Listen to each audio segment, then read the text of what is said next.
تو میرے امام پاک علی جدی علیہ السلام کربلا شریف کے لیے رخصت ہوئے، چونکہ اللہ کے رسول صلی اللہ علیہ وآلہ وسلم نے سینے لگا کر خواب میں فرمایا تھا کہ اسی سفر میں تم جام شہادت نوش کرو گے فرات کے کنارے کربلا میں، اور بھوکے پیاسے بال بچوں کے ساتھ جام شہادت نوش کرنا ہے۔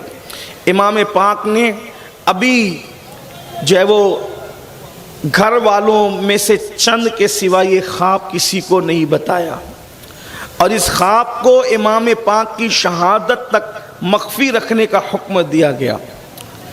امام پاک نے بظاہر قصد فرمایا مکۃ المکرمہ کا، آپ 4 شعبان المعظم کو، اور بعض لوگ کہتے ہیں 2 شعبان المعظم کو، امام علی مقام علی جدی علیہ السلام سن 60 ہجری کے شعبان کی 2 یا 4 تاریخ کو مدینہ منورہ سے مکۃ المکرمہ کی طرف روانہ ہوئے، اور آپ نے شعبان المعظم کا اکثر وقت مکہ شریف میں گزارا۔ رمضان المبارک، شوال المبارک اور ذوالقعدہ اور ذی الحجہ کے 8 دن آپ نے مکۃ المکرمہ میں گزارے۔ جب کوفیوں کو پتہ چلا کہ امام علی مقام علی جدی علیہ السلام نے یزید کی بیعت سے انکار کر دیا ہے، اور اکابر اصحاب کے شہزادوں نے بھی یزید کی بیعت نہیں کی، تو انہوں نے امام پاک کو خطوط لکھنا شروع کیے، اور امام سے انہوں نے عرض کیا کہ امام آپ کوفہ تشریف لے آئیں، ہم لوگوں نے ابھی تک یزید کی بیعت نہیں کی اور ہم رکے ہوئے ہیں، کیونکہ یزید پلید ہے، فاسق و فاجر ہے، اور یزید کے متعلق آپ سب جانتے ہیں، اس سے پہلے کی نشستوں میں کچھ اشارے کر چکا ہوں، اور مزید جو ہے وہ ابھی وقت اس کی گنجائش نہیں دیتا۔ بس اتنا سمجھ لیں، جیسے شیطان ایک اصطلاح ہے، جیسے فرعون ایک اصطلاح ہے، جیسے نمرود ایک اصطلاح ہے، ویسے یزید بھی ایک اصطلاح ہے۔ یعنی ساری پلیدی کو اگر ایک ساتھ گندگیوں کو، جرائم کو، دہشت گردی کو جمع کر دیا جائے تو اس کو سمجھ لے کہ اس کو یزید کہتے ہیں۔ ساری گندگی آپ جس کا بھی تصور کر لیں، اب آپ کی اپنے ذوق اور تخیلات اور تصورات پر ہے۔ ظاہر سی بات ہے کہ جس کو رسول اللہ صلی اللہ علیہ وآلہ وسلم کی نسبت کا حیا نہ ہو، پاس نہ ہو، لحاظ نہ ہو، اور جس کا کہنا یہ ہو کہ بنو ہاشم پر کوئی وحی کا نزول نہ ہوا، انہوں نے تو معاذ اللہ دنیا کے حصول کے لیے نبوت و رسالت کا ڈھونگ رچایا کہ معاذ اللہ ثم معاذ اللہ ڈائریکٹ جو رسول اللہ صلی اللہ تعالی علیہ وآلہ وسلم کی عظمت اور حرمت پر حملہ کرے۔ آپ اندازہ فرمائیں کہ پھر اس کی گندگی اور غلاظت کا کون کیا ذکر کر سکتا ہے۔ بہرحال تو یزید کی بیعت کا کوفیوں نے بھی انکار کیا، اور انہوں نے کہا کہ آپ تشریف لائیں۔ امام پاک کو تو شوق شہادت کھینچ رہا تھا۔ دیکھیے اچھی طرح یہ بات آپ کے ذہن میں ہونا چاہیے کہ یہ جو درمیان میں لوگ تانے بانے نکالتے ہیں کہ آپ لوگوں کے نزدیک جب اللہ والے صاحب کشف ہیں، آگے کے حالات ان کو پتہ ہیں، تو پھر یہ لوگ جنگ کے میدان میں کیوں جاتے ہیں؟ تو بات اصل یہ ہوتی ہے کہ اللہ تبارک و تعالی وقتی طور پر نتائج سے توجہ ان کی ہٹا دیتا ہے۔ اس کو یوں سمجھیں آپ کہ کبھی ایسا ہوتا ہے کہ بائک کی چابی آپ اپنی جیب میں رکھ لیتے ہیں، یا بلکہ اور اس سے آسان آپ اپنا چشمہ اپنے ماتھے پہ رکھتے ہیں، اور اس کے بعد چشمہ ڈھونڈتے ہیں میرا چشمہ کدھر گیا، رکھا آپ نے ماتھے پہ، جیب کے اندر بائک کی چابی آپ نے رکھی ہے اور آپ تلاش کرتے ہیں۔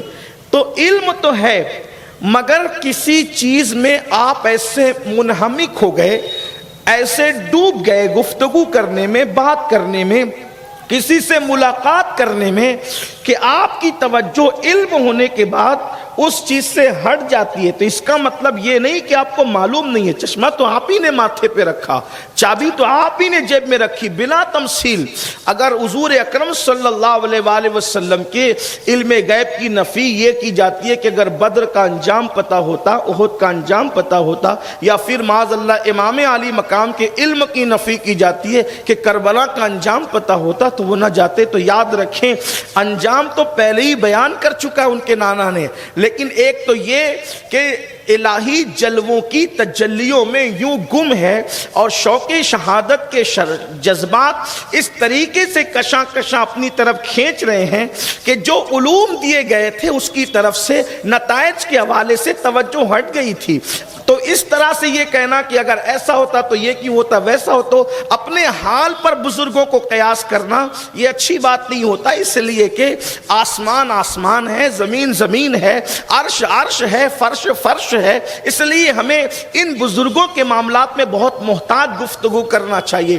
تو امام پاک علیہ جدی علیہ السلام نے خطوط آتے رہے, آپ نے فیصلہ فرمایا. تقریباً ایک محتاط اکثر اہل سنت کے مورخین جس پر اتفاق کرتے ہیں کم سے کم ان خطوط کی تعداد 150 بتائی جاتی ہے کہ 150 خطوط جو ہے وہ انہوں نے بھیجے. امام پاک نے مکہ شریف سے کوفہ جانے کا ارادہ فرمایا. اکابر اصحاب میں سے حضرت سیدنا عبداللہ ابن عباس حبر الامہ رئیس المفسرین جن کو کہتے ہیں, تو انہوں نے جو ہے وہ آ کر کے عرض کیا کہ امام اس وقت روئے زمین پر آپ سے بہتر کوئی نہیں. آپ غور فرمائیں, صحابہ میں بھی ابن عباس جیسی ہستی جس کو رسول اللہ نے حبر الامہ اور رئیس المفسرین بنایا ہو اور جن کے لیے دعا کی ہو کہ اللہ اسے دین کی سمجھ عطا فرما, دین کا تفقہ عطا فرما, وہ کہنے ان کا کہنا یہ مولا حسین آپ جیسی ہستی اس وقت پوری دنیا میں روئے زمین پر کوئی نہیں ہے, آپ سب سے بہتر ہیں. اور اس وقت رسول اللہ کے سگا نواسا زمین کے اوپر آپ کے سوا کوئی نہیں ہے.